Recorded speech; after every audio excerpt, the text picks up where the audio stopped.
दोस्तों, legal and legal में एक बार फिर से आपका स्वागत है। केंद्र सरकार की तरफ से एक बड़ी खबर ये आ रही है कि वर्तमान में जो पार्लियामेंट सेशन चल रहा है, विशेष सत्र, इसी सत्र में वुमेन्स रिजर्वेशन बिल भी लाया जाएगा।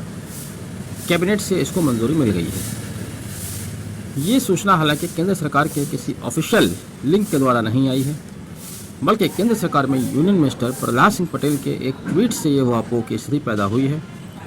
प्रहलाद सिंह पटेल ने पहले तो एक ट्वीट किया और ट्वीट में माननीय प्रधानमंत्री को इस बात की बधाई दी कि वह इसी सत्र में वुमेन्स रिजर्वेशन बिल ला रहे हैं और कहा कि केवल वही इस कार्य को कर सकते हैं। लेकिन जैसे ही मीडिया ने इसका खुलासा करना शुरू किया, तुरंत वो ट्वीट उनके द्वारा डिलीट कर दिया गया। आप यह भी जानते हैं कि केंद्र सरकार द्वारा विशेष सत्र बुलाया गया है, और आप यह भी जानते हैं जब इस विशेष सत्र का नोटिफिकेशन हुआ था पिछले महीने, तब नोटिफिकेशन के साथ एजेंडा नहीं दिया गया था, जिसको लेकर सभी राजनीतिक पार्टियों ने सवाल खड़े किए, मीडिया ने भी सवाल खड़े किए। पिछले सप्ताह केंद्र सरकार की ओर से कहें कि पार्लियामेंट्री अफेयर मिनिस्टर की ओर से, उनका नाम भी प्रहलाद जोशी है उनका नाम, उन्होंने एजेंडा जारी कर दिया। उस एजेंडे में 8 प्रपोज्ड बिल हैं, लेकिन वुमेन्स रिजर्वेशन बिल उसमें भी शामिल नहीं था।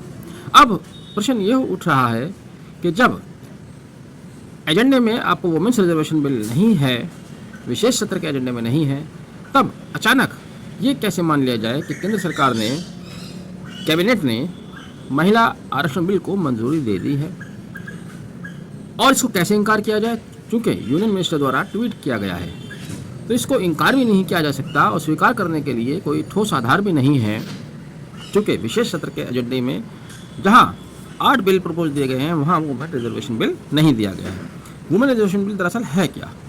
ये एक, इसको कहें कि बोतल का जिन है, एक बार फिर से बाहर आया है। अब से नहीं, बहुत सालों से, 20 सालों से ये मांग उठती रही है कि महिलाओं को आगे लाने के लिए चुनाव में उनकी सीट से रिजर्व की जाए। अब अगर इसके बैकड्रॉप में जाएं, साल 2010 में संविधान में 108वां संशोधन किया गया था, और तब वुमेन रिजर्वेशन बिल 2010 टेबल किया गया था, और यह वुमेन रिजर्वेशन बिल राज्यसभा द्वारा पास भी कर दिया गया था। लेकिन इससे पहले कि लोकसभा में प्रेजेंट किया जाता या वहां से पास किया जाता, तभी लोकसभा डिसॉल्व हो गई थी। उसके बाद से कई सरकार आ चुकी हैं, लेकिन राज्यसभा से पास हो जाने के बाद भी वो बिल लगातार पेंडिंग चला आ रहा है। और इसी पेंडेंसी के खिलाफ एक महिला संगठन ने सुप्रीम कोर्ट के समक्ष याचिका दायर की थी, जो कि national federation of Indian women के नाम से एक संस्था है। इन्होंने एक PIL दाखिल करके सुप्रीम कोर्ट से कहा था कि जिस बिल को कैबिनेट मंजूरी दे चुकी है, जिस बिल को राज्यसभा पास कर चुकी है, उस बिल को कैबिनेट क्यों रोके हुए है? जिस पर सुप्रीम कोर्ट ने अगस्त माह में, शायद 17 अगस्त के आसपास की बात है, माह में केंद्र सरकार से रिप्लाई मांगा था, कहा था कि आप इस बिल को क्यों लटकाए हुए हैं, जो राज्यसभा से पास हो चुका है, आप इसको लोकसभा में क्यों पेश नहीं कर रहे हैं?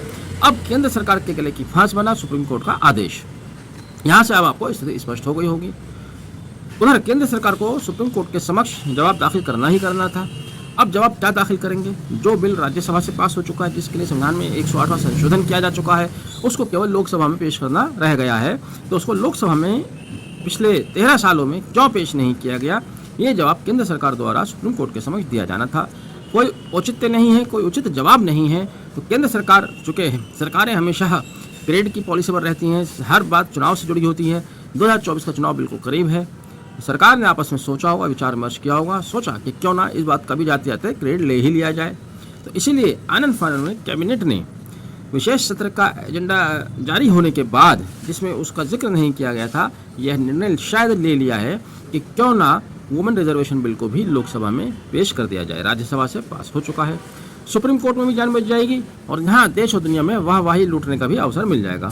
बहरहाल कुल मिलाकर स्थिति यह है कि ऐसा लग रहा है, हालांकि अभी कंफर्म नहीं किया गया है, उन्होंने अपना ट्वीट डिलीट कर दिया है, लेकिन ये लग रहा है सुप्रीम कोर्ट के आदेश को सामने रखकर कि केंद्र सरकार द्वारा वुमेन्स रिजर्वेशन बिल 2010 ही लोकसभा में लाया जाएगा, उसको पास भी किया जाएगा। अगर ये बिल पास हो जाता है तो आखिर इस बिल का प्रभाव क्या पड़ेगा? बहुत ज़्यादा इसके बारे में डिटेल नहीं है, लेकिन जिस समय लाया गया था उस समय बताया गया था कि लोकसभा और राज्य की विधानसभाओं में महिलाओं को 33% आरक्षण देने का इस बिल में प्रावधान है। तो ये बिल यदि पास हो जाता है ये देखने में आएगा, तब ये देखने में आएगा कि लोकसभा और राज्यसभा या विधानसभा की सीटों पर 33% यानी कि हर तीसरी महिला उम्मीदवार होगी, महिलाओं के लिए रिजर्व होगा। महिलाओं के हक में ये कितना अच्छा होगा, इसका क्या प्रभाव पड़ेंगे, ये समय बताएगा, इसका खुलासा आगे होगा। फिलहाल तो स्थिति ये है कि वुमेन्स रिजर्वेशन बिल आने की पूरी संभावना है। राज्यसभा से पास हो चुका है तो लोकसभा में भी पास हो ही जाएगा। आपने वीडियो आखिर तक देखा, thank you, have a nice day.